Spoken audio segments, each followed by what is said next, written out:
Hey, what's going on, guys? Vega here from Serpent X Special Forces, and I had a client hit me up. They want me to build another computer, and I figured I'd take you guys with me. So let's look at what the parts they got for themselves. I did have a hand in kind of critiquing it, but it's not everything I would want. It's still a decent system. So we got the NZXT case there. I forget which particular model it is. H510. Got Type-C up front, so that's good. Is that cracked? No, that's not cracked. Okay, that's just a peel where we get to peel away the protective coating on the glass. I thought that was cracked there for a second. But we got an RX 580 from XFX. We got a AORUS B550M Pro motherboard. It should be capable. The reason I recommended this board, we could have gone with a 450, a more budget option, saved $20 here or there. But this board with the VRMs and the capabilities is going to be able to handle what he needs because we're only using the Ryzen 5 3600. But with AMD support, we can always upgrade to the 4000 series, no problem in the future. And he's going to have the capability of handling that CPU.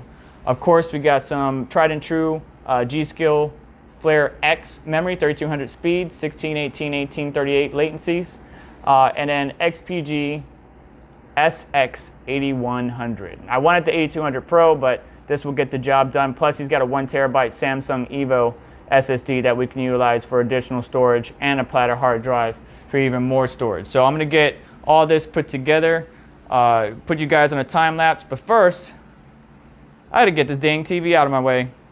The board died, the power board died, so I got that board on its way, replaced that, and we should be good, but basically the backlights don't work. But that's not a video about fixing a TV, it's a video about putting this computer together. So let's go ahead and get started.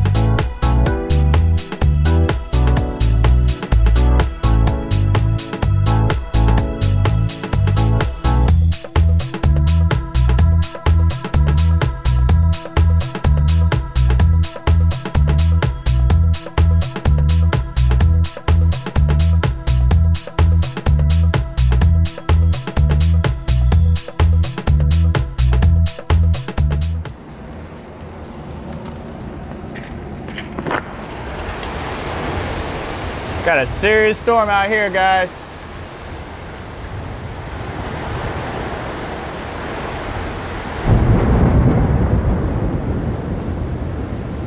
That's just a pond behind my house. It's getting pretty high.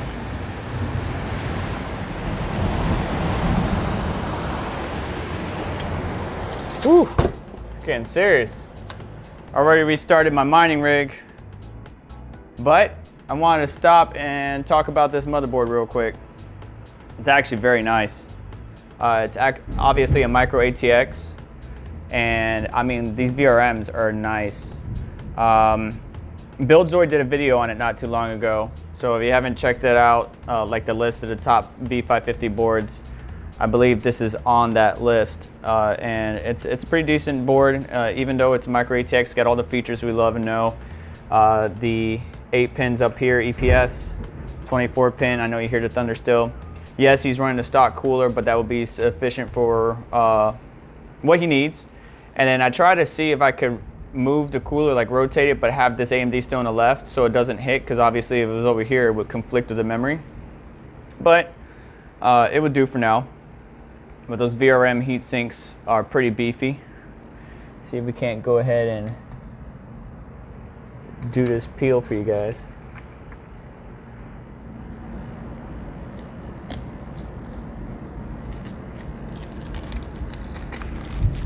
And then the M.2 comes with thermal pads on the underside. You just got to make sure you peel it off. I know a lot of people don't do that or pay attention.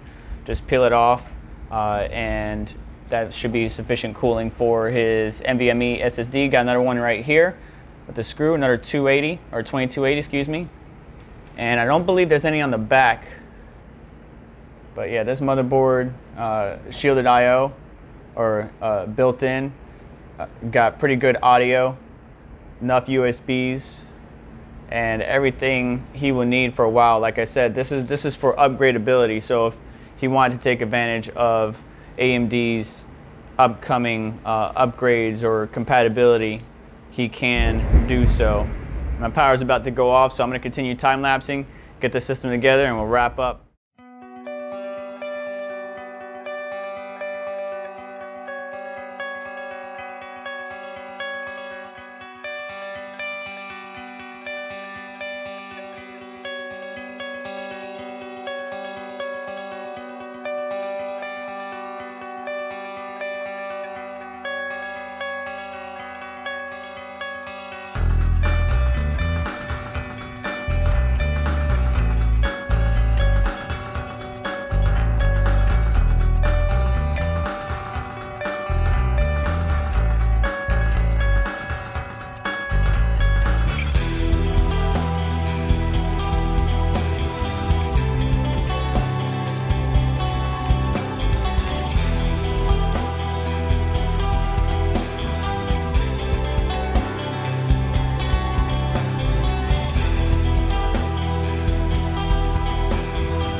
And guys, it's done.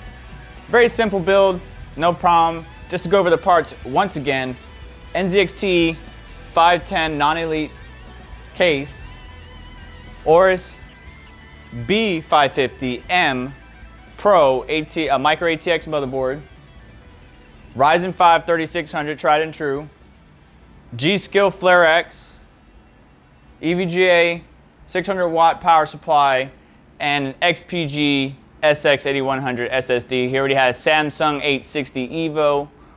We just added that 1 terabyte to the system, so he's got overall storage and everything. Let me bring you in for a close-up. It's not a bad setup whatsoever. Murdered out, looks good. Only con is, as you can see, that ketchup and mustard. Forgive me for the jitteriness of the camera. That ketchup and mustard is kind of killing it. I would recommend updating the cooler on it because there's so much potential in the CPU, but he won't be able to utilize it. And we need some case fans up front. He can easily install that. NZXT makes it very easy with this bracket. We've got 2 thumb screws right here, and you can take that bracket off and make it work. This GPU is tried and true, perfectly capable. He's got more storage space down there. If he takes the GPU out and put another M.2, he's got more SSD storage. Or if he wanted to, he could add a platter hard drive or 2 of them right here. You could even see, if you look up, all the ketchup and mustard cables kind of tucked in there. A modular power supply would be my choice, but this system will be perfect for what he needs. Very upgradable. I love this rear I/O shield. All the USB he needs, all the connectivity he needs, except for Wi-Fi, but it will get the job done for sure. So that's going to be it for me today. I appreciate you guys taking some time with me. There is one more thing I want to talk about, and these areas here does have filters. There's filters on the bottom as well, but, and that one's just being stubborn, there it is, but there's no filters at the top, which is fine because those are exhausting. Right now this is just all negative pressure. He's just exhausting air, which is bad because we're going to be pulling air from every crevice and corner that this case has, and that's going to be very dusty, so he definitely needs to get some intake fans up front. 2 120s, it looks like, will be perfect. But plenty of tie down spots, plenty of places to organize your equipment. Pretty damn good case, not too bad. A big con for me is that he won't be able to utilize the Type-C port up front because there is no connection for it on this particular motherboard. So if you're going to get this case, make sure you get the Type-C front panel connector option. Usually it's up over here on the right, but it's not on this motherboard. It's not on the bottom or anything. Now you could split one of the USB connections down here, but either way, this will get the job done for what he needs. I appreciate you guys stopping by. Hit the like button on the way out. Subscribe for more content like this, and I will catch you guys in the next one.